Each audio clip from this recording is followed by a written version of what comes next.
as I said, I'm to start and Paul to follow, and then we'll go straight into discussion, and hopefully Jamie will be here. I don't know whether he knows it, but we're proposing he become the chairman for the discussion. I'm going to start a little new series. If you don't like it, just blame Jeremy, it's all his fault. I had a chat to Jeremy a while ago, and Jeremy said something that made a lot of sense to me, and I thought it might help some of you as well. What Jeremy said, and it was perfectly true, is that we, in all these classes, have looked at different parts of the Bible, and it's not easy to see how they relate to one another. He said it's rather like you can't see the big picture. Hi, Jamie. Hello. Somebody else come for tea. You can't see the big picture. You can't see where to slot all these bits of information we've given you, how we can slot them together. So I'm going to do a series which I'm calling Seeing the Big Picture. And tonight we're going to start with that and see how far we get. Because what we're going to do tonight is only to look at the frame. All pictures have a frame. And the object of the frame is to make it clear where the picture starts and finishes. If you hang a picture on the wall that's got a floral pattern wallpaper, you say, well, is that part of the picture? And of course it's not. The picture has a frame that says, this is the bit we're looking at. So that's what we're going to try and do tonight. So I'm calling it Part 1, Seeing the Frame. And that's what frames do. They exclude everything outside of it. Tonight, seeing the frame. What the Bible tells us is everything that's in the big picture. It tells us all God thinks we need to know. It doesn't tell us everything that we want to know, but that's the point of having a frame. The frame says, this bit is the information God has given us. The top edge of the frame, along the top there, the top of the frame, what's its limit? Well, when the Bible starts, it says, in the beginning God created the heaven and the earth. It's only talking about God. And I missed one somewhere, I'm sure I have. No, I haven't. All right, not to worry. I'm going to pick up these references in Isaiah chapter 45. And I'd like you to have a look at these, please. It's page 798 and 799.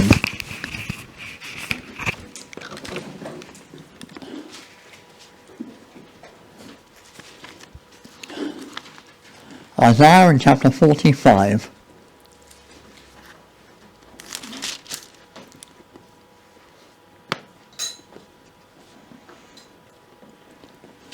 And I want you to have a look first at verse 6. No, let's say from verse 5. I am the Lord, and there is none else, there is no God beside me. Like heard thee, though thou hast not known me, that they may know from the rising of the sun and from the west that there is none beside me. I am the Lord, and there is none else. He seems to be making a point, doesn't he? Come down to verse 14, and right towards the end of verse 14, they shall fall down unto thee, they shall make supplication unto thee, saying, surely God is in thee, and there is none else. There is no God. Have a look at verse 18. Thus saith the Lord that created the heavens, God himself that formed the earth and made it. He hath established it. He created it not in vain, or not empty. He formed it to be inhabited. I am the Lord. There is none else. And finally in this chapter, come down to verse 22, verse 21, the end of the verse. There is no God else beside me, a just God and a Saviour. There is none beside me. Look all the ends of the earth, for I am God, and there is none else. And that's the top of our frame. Now you may very well be interested in whether man might eventually go to live on the moon. You might be interested in whether there are other life forms on Mars. You may be interested in whatever science is out there. But at that point, all the speculations are outside the frame. The frame says God is, and there is none else. There is no other power like his. That's the top of our frame.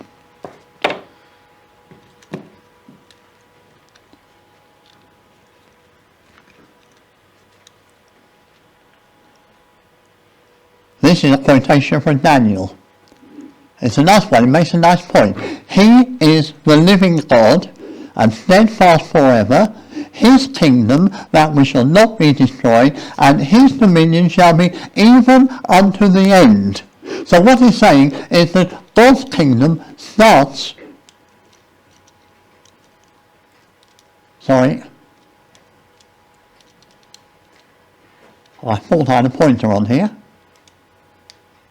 Yes, I do. It starts there and it runs right along the top edge to the end. That's the point about our frame.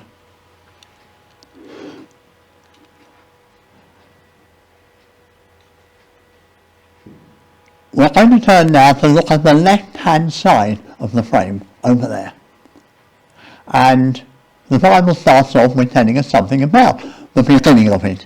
It says the earth was without form and void is empty, darkness covered the face of the deep. That is the opening words of Genesis.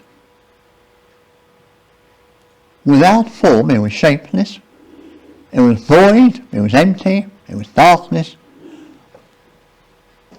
And you may say, well, I'm very interested in geology.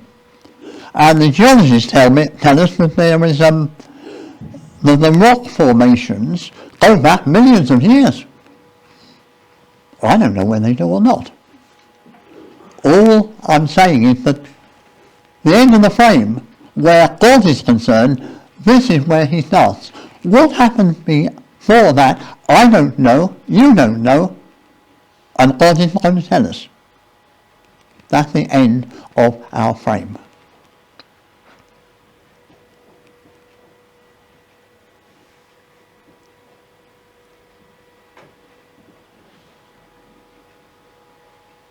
We're looking at the bottom of the frame. Of every tree in the garden thou mayest freely eat, but of the tree of the knowledge of good and evil thou shalt not eat of it, for in the day thou eatest thereof thou shalt surely die.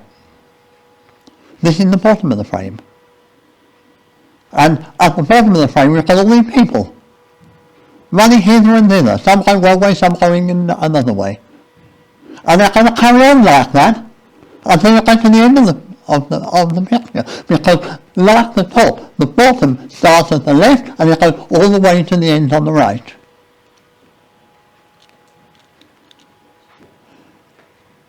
Romans. Wherefore as by one man sin entered into the world, and death by sin, so death passed upon all men, for that all have sinned. And all these people, down through the ages,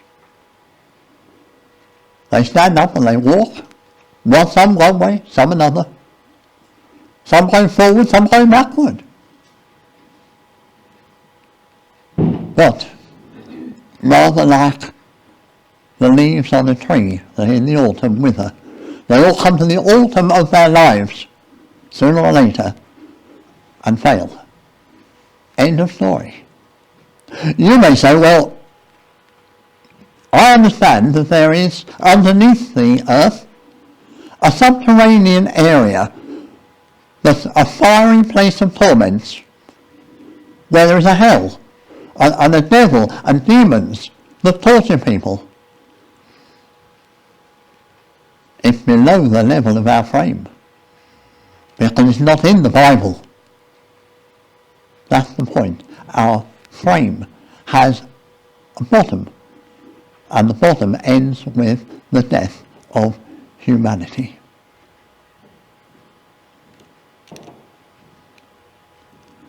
Ezekiel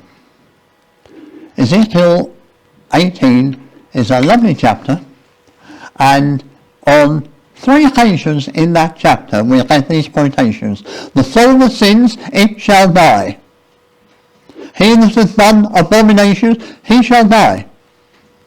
The soul that sinneth, it shall die. Like the leaves that fall dry and withered to the ground. That's the end of human life as we know it. Some are facing forward, some are facing back. None appear to continue to the end of the frame. Bleak outlook. But that's the frame that we're being asked to consider when we turn to the Bible.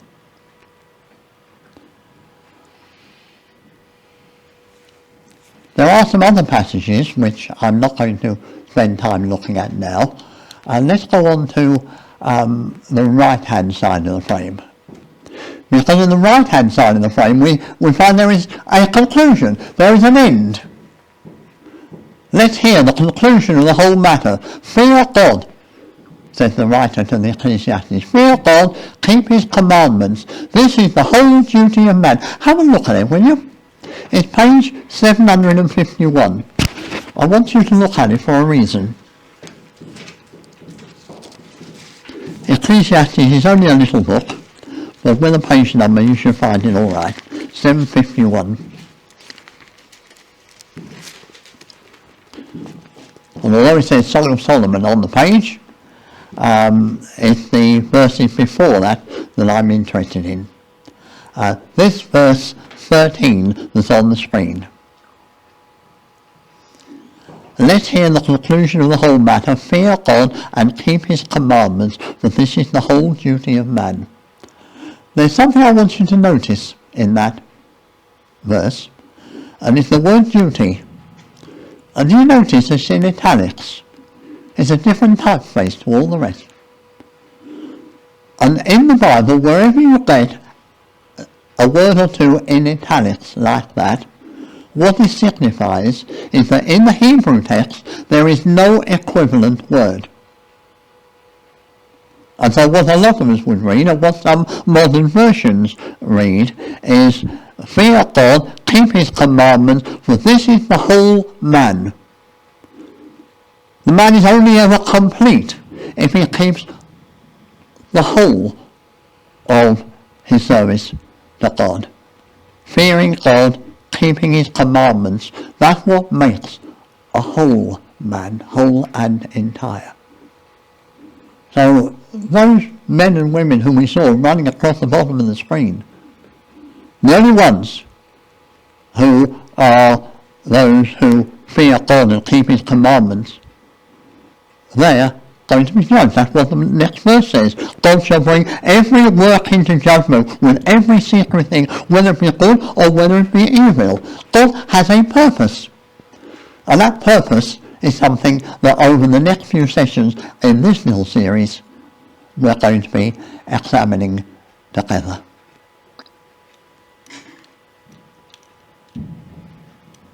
One more on the right-hand frame. This time a quotation from Corinthians. Even so in Christ shall all be made alive, every man in his own order, Christ the firstfruits, afterward those that are Christ's at his coming. When cometh the end? We've now got to the end of the picture. When he shall have delivered up the kingdom to God, even the Father, when he shall have put down all rule and all authority and power, he must reign till he hath put all enemies under his feet. We're beginning to see that there is a purpose, a design behind all of this narrative.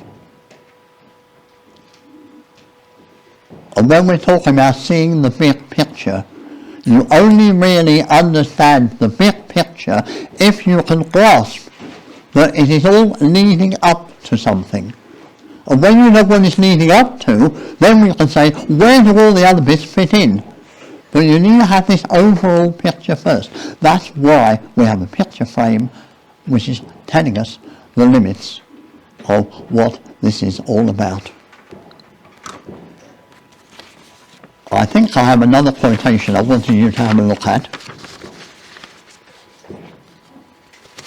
Yes, I'm in Ecclesiastes. If you're still there, have a look at page 749, the previous page. Ecclesiastes chapter 9, and we're looking at verses 5 and 6. The living know that they shall die, but the dead don't know anything. Neither have they any more reward. The memory of them is forgotten. Also their love and their hatred, their envy is now perished. Neither have they any more portion forever in anything that is done under the sun. And there is another verse, verse 10. Whatsoever thy hand findeth to do, do it with all thy might. There is no work, nor device, nor knowledge, nor wisdom in the grave whither thou goest. So it says, this is something you need to know about death.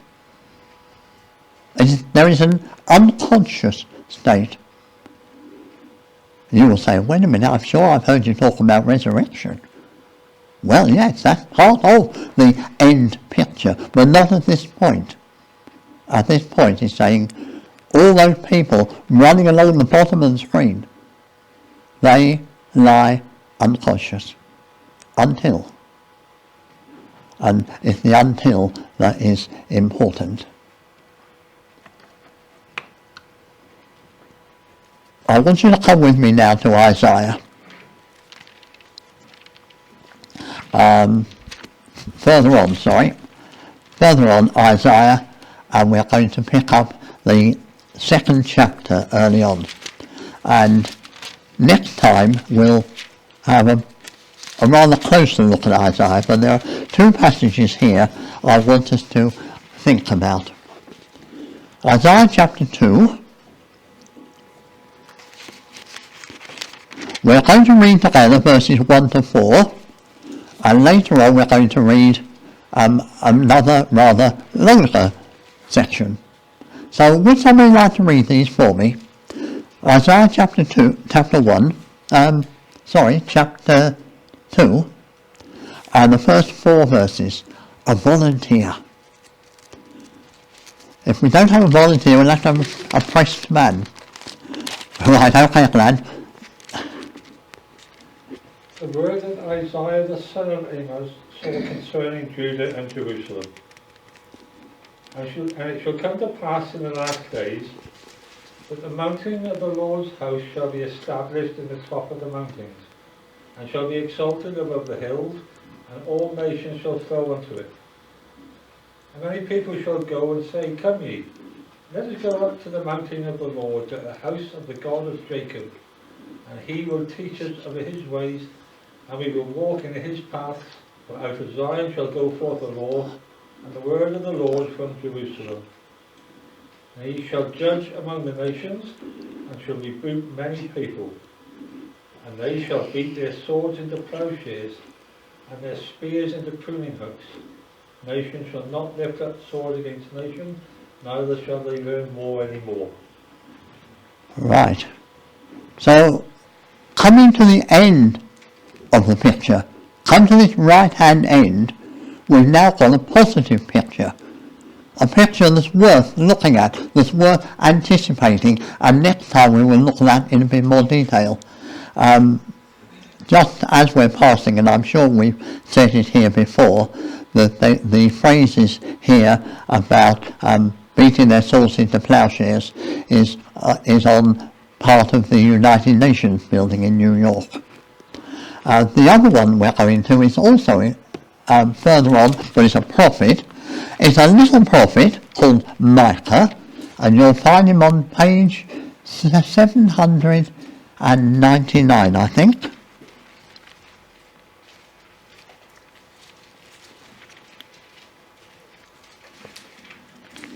No, it's got to be more than that, hasn't it? 999. That sounds better.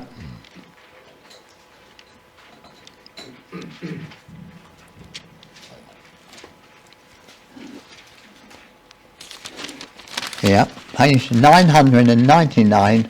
We're looking at Micah and chapter 4, and we're going to read the first 8 verses this time. And I'm looking for another volunteer. Do you want to read it, Paul? Peter, sorry. Yeah, the first 8 verses, Peter, please. But in the last days it shall come to pass that the mountain of the house of the Lord shall be established in the top of the mountains, and it shall be exalted above the hills. The people shall flow unto it.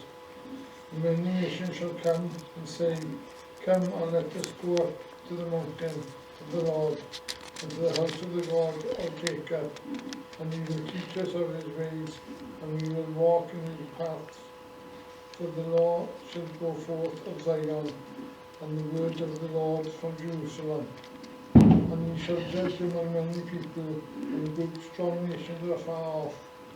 And they shall beat their swords into plowshares, and their spears into pruning hooks. Nation shall not lift up their swords against nation, neither shall they learn war any more. For they shall sit every man under his vine, and under his fig tree, and none shall make them afraid. For the mouth of the Lord of hosts has spoken it. For all people will walk every one in the name of his God, and we will walk in the name of the Lord our God forever and ever. In that day, said the Lord, will I assemble her that halteth, and I will gather her that is driven out, and her that I have afflicted. And I will make her that halted a remnant, and her that was cast far off a strong nation. And the Lord shall reign over them in Mount Zion from henceforth, even forever. That's the stop there, if you will, please. That's as far as I intended going. Thank you.